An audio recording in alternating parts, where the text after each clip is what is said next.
Thanks for tuning in to episode 2 of the weekly recap. This week we're looking at the real reason Jeremy Clarkson bought farmland, the ITV report that exposed yet more out of control hunting, and some very interesting developments when it comes to the grouse shooting industry. First off, we turn our attention to the lovely Jeremy Clarkson, who was all over the news yet again last week after the former Top Gear host joined thousands of farmers for a demonstration in central London. The march was in protest against changes to agricultural inheritance tax, following Chancellor Rachel Reeves' announcement that tax will be payable for the first time on inherited agricultural assets worth more than £1 million.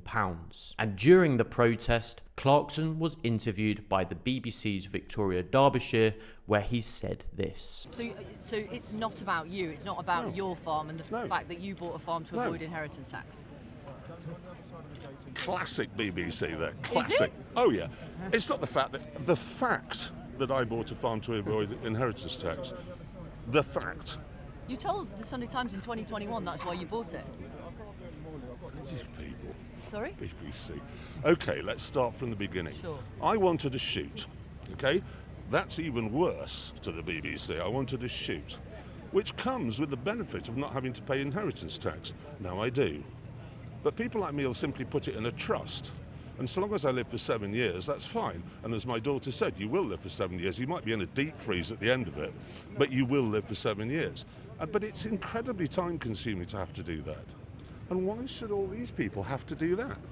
Why should they? Quite frankly, I've never heard so much crap. So he's now claiming the real reason he bought land wasn't as a means of getting around inheritance tax, despite writing back in 2010 for the Top Gear website that land is a better investment than any bank can offer, but that he bought the land to shoot, and it just so happened to come with the benefit of not paying tax, despite the fact that agricultural property relief doesn't apply to land just used for shooting. I think Ian Hislop sums up the whole situation very well, and this is what he had to say on the matter. Farmers are having a very tough time. I think protesting about the inheritance tax is the wrong thing. Clarkson only bought the land in order to avoid inheritance tax. So we do know that he has a slightly vested interest in this. Quite notorious, actually, why people do this. We put a joke in about how much tax do you want to pay, Jeremy? And he said diddly squat. He's become a bit of a hero of the farming community, and I can see because they think nobody cares or says anything about them. But, we have a farming correspondent. We talk about the replacement of the EU payments. We've been fairly consistent in supporting farmers, but our correspondent says, in this case, very few farms are affected by inheritance tax, and there is a 3 million limit, which, extraordinary. That's what the government says as well. They explained it very, very badly, and the narrative has come out that the Labour government is trying to destroy Britain's farming, which I don't think it is. What it's trying to do is raise tax. It's clear to see Jeremy Clarkson is not the hero that many farmers and the general public seem to think he is. The guy only cares about himself, even saying in recent days, "I wanted to have a shoot. I was very naive. I just thought it would be a better PR story if I said I bought it to avoid paying tax." But what's awkward for Clarkson is it becomes very hard for him to be this saviour for UK farming when the guy only bought farmland to avoid paying loads of inheritance tax. It's not exactly a good look, is it? And this endless trickery and these attempts at deceiving the media have finally come to bite him in the arse. Needless to say, he won't be getting any sympathy from me. Next up, it's the sadly unsurprising news that hunts are still up to no good. Thankfully, nowadays their reckless and arrogant behaviour is being seen by more people than ever before. And last week, the infamous Warwickshire hunt found themselves under the media spotlight thanks to the tremendous work of West Midlands huntsabs. It's the start of the winter hunting season, and I've joined hunt saboteurs in their patrol vehicle, observing if this hunting party is adhering to the letter of the law and only following a trail.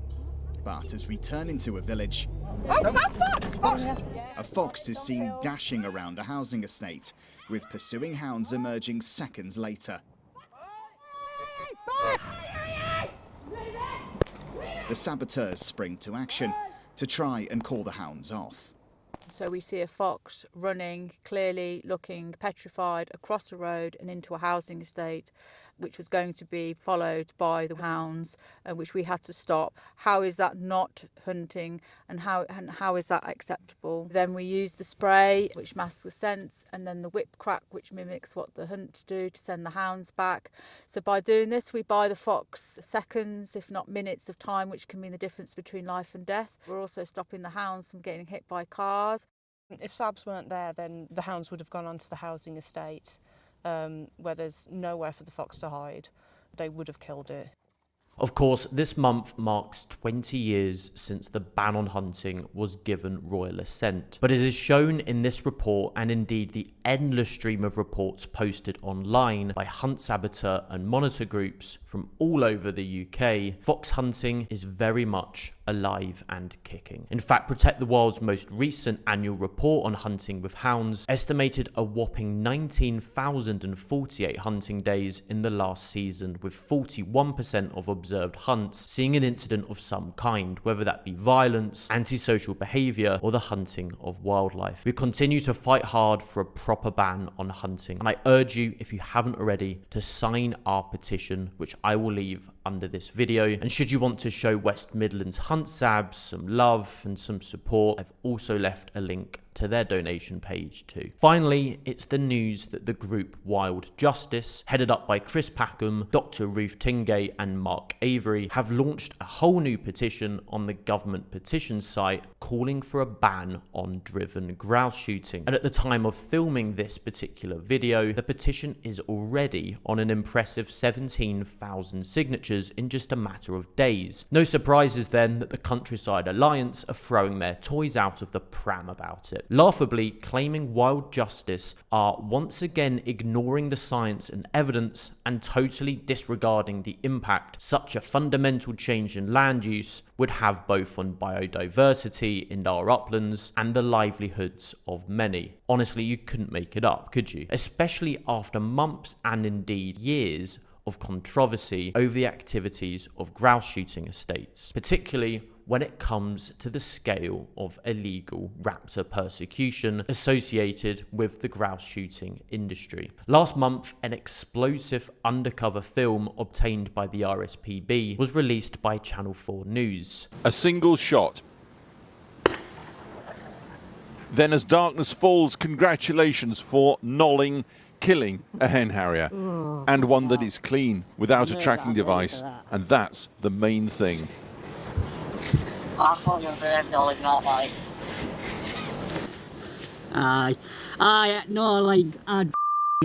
Yeah, I've been fairly bloody sure it was clean, like.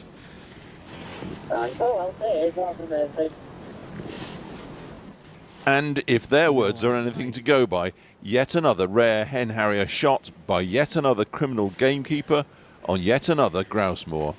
Needless to say, raptor persecution is still rife on grouse moors, and in attempts to clamp down on it, a grouse moor licensing system was introduced in Scotland as part of the Wildlife Management and Muir-Burn Act in March 2024. And this new licensing system was introduced in Scotland with one clear purpose: to stop the illegal killing of birds of prey, like golden eagles and hen harriers, by holding shooting estates accountable. It was designed to target estates where raptors were being persecuted, a practice that of course has been illegal for decades, but continues in secret. In theory, estates would need a license to operate, and if there was evidence of illegal activity, like raptors being killed, their license could be revoked, stopping them from continuing their grouse shooting business. This was meant to act as a deterrent, making estates think twice before allowing wildlife crimes on their land. But now that vision is crumbling. Nature Scott has given in to pressure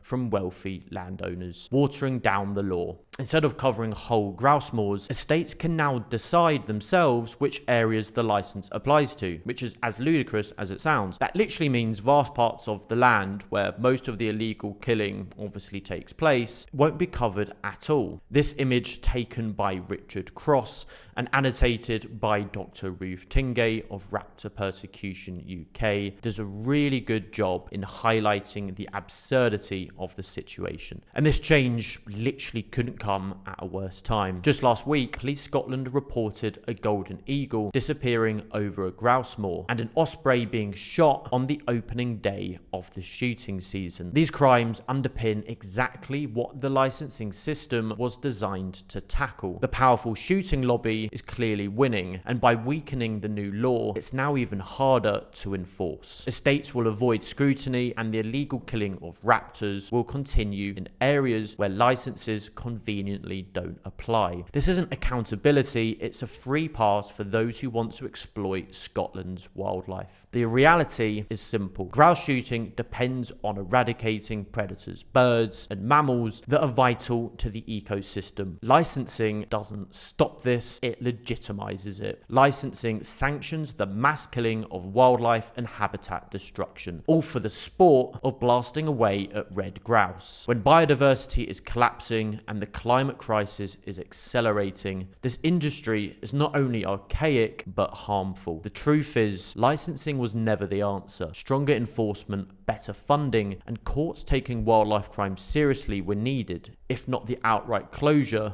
of this destructive industry. Scotland deserves better. Its wildlife deserves better, and we must hold those responsible to account. If you haven't already, please do sign the petition for a ban on driven grouse shooting. I'll leave it below the video, and stay tuned because we are soon to be ramping up our own campaigning efforts to take on the whole bird shooting industry and bring it to its knees. That's all for today. As always, thanks so much for tuning in and giving me your time. I really do appreciate it. And if you haven't already, please do click that subscribe button. It's completely free to do so and means you won't miss any of our future uploads. If you've made it this far, why not leave a comment? Tell me what you think of this new weekly series we've got going. I do read all of them and I'm keen to hear your thoughts. Thank you.